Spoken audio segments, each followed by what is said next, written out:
vám vyprávět příběh krále a zrození legendy.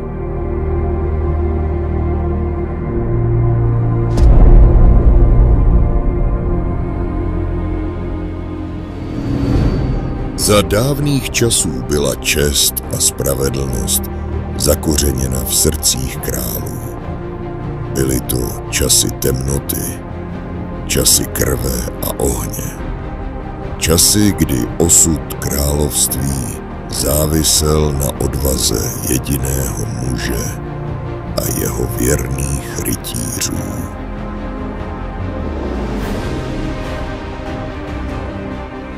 Král vedl své rytíře do mnoha bitev, kde prokazovali svou odvahu a oddanost. Jejich činy se staly legendami, které inspirovaly generace bojovníků a dodnes jsou připomínány v písních a příbězích. Jednoho dne se k hranicím naší krásné země přiblížil krutý a nelítostný král Thorston ze vzdáleného severu, doprovázen hordou loupeživých rytířů. Toužil získat to nejcennější, co naše země skrývala.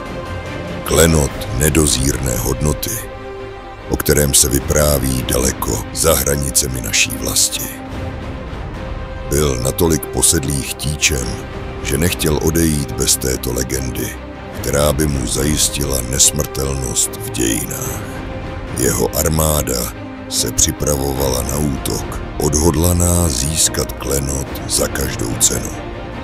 Když překročili naši hranici, postupovali dnem i nocí a páchali ty nejhorší zločiny. Naše země však měla své hrdiny. Král Ctirad svolal své nejvěrnější rytíře, kteří mu přísahali věrnost.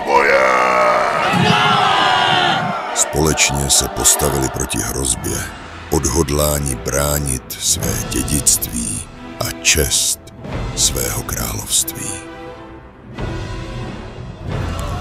Král Thorston pustošil a pálil celou zemi. Zabíjel a mučil její obyvatele. Všude hledal vědmu Morganu, která vedla lid proti nepřátelskému vojsku. Až teprve v podhradí objevil její úkryt. Rozradil jí všemi nenáviděný místní lhář a lapka. Král dal Morganu mučit a nakonec jí nechal upálit na hranici.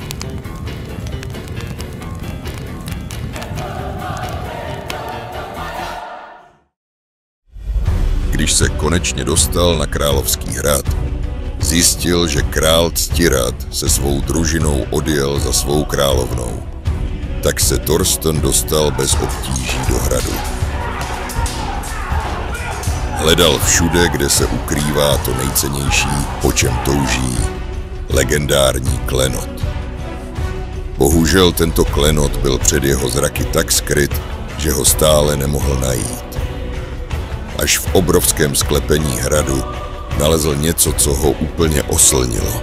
Našel něco, co v jeho zamrzlé vlasti, která se skrývá daleko na severu, nikdy mít nemůže. A to je zlatavý mok. České pivo.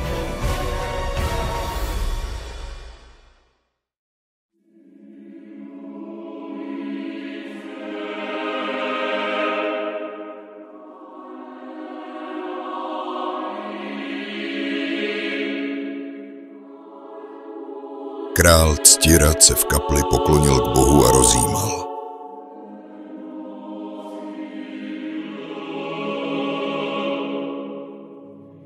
Po modlitbě kráčejíc ke své družině měl již v hlavě jasný strategický plán, jak dobít svůj hrad nazpět.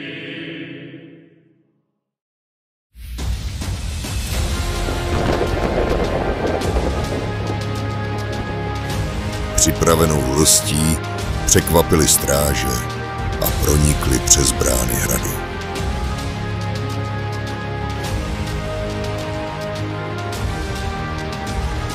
Bitva byla nelítostná a krutá. Nepřátelé bojovali ze všech sil, ale byli zlomeni. Zvítězila chrabrost, čest, víra v pravdu a vlastenectví bojovníků z družiny krále Ctirada.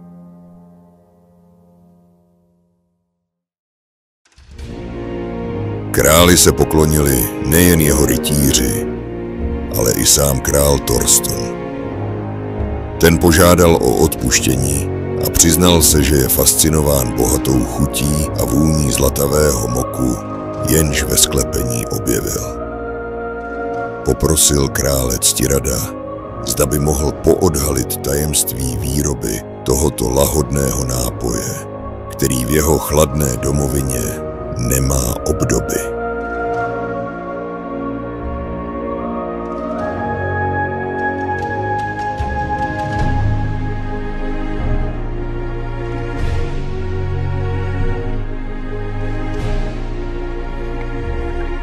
Jeho rytíři, unavení z dlouhých tažení, rovněž nalezli útěchu v českém pivu, které jim dodalo sílu a povzbudilo jejich ducha.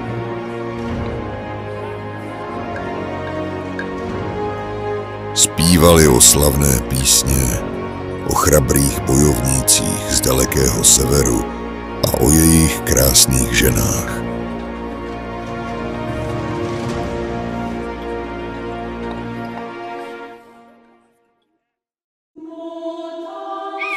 Král Ctirad, známý svou moudrostí a diplomatickým umem, přijal Thorstenovu prosbu. Uzavřeli mír a pozval krále s družinou na hostinu. Ten pozvání přijal a poděkoval za královu vstřícnost a pohostinnost. Zapřísáhl se, že už se nikdy nestane, aby jeho armáda napadla naši zemi. Nechť započne hodokvas na počest dohody obou králů.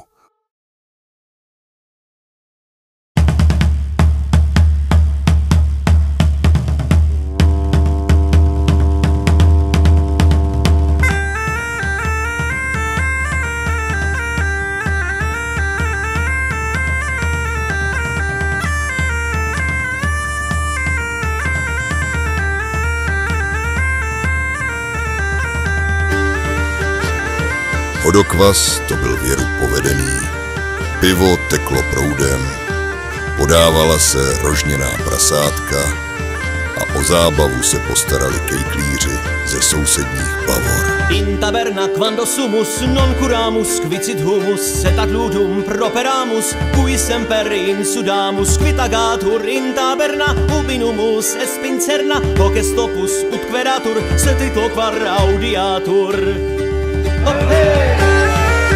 Ti zahráli oslavné písně o hrdinných skutcích oblíbených českých rytířů a chrabrého českého krále, který se zasloužil o věhlas českého národa po celé Evropě.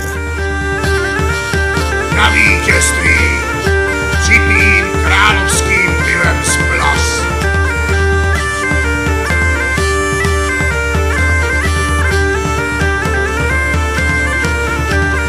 Bibit hera, bibit herus, bibit miles, bibit clerus, bibit ille, bibit illa, bibit servus, cumancilla, bibit velox, bibit viger, bibit albus, bibit niger, bibit constans, bibit vagus, bibit rudis, bibit magus, hey! Veselí si užíval i nejvěrnější přítel krále, regent Zdislav se svojí chotí Alžbětou, který byl pasován za nejlepšího rytíře a správce země české.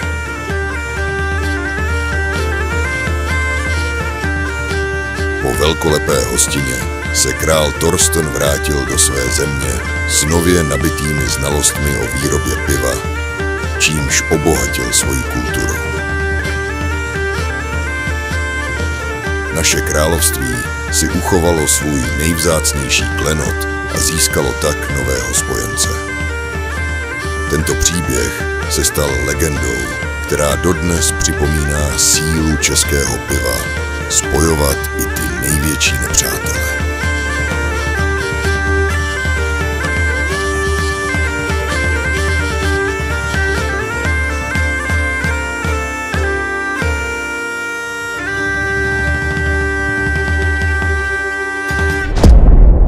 Pivo z knížecího pivovaru Plasy.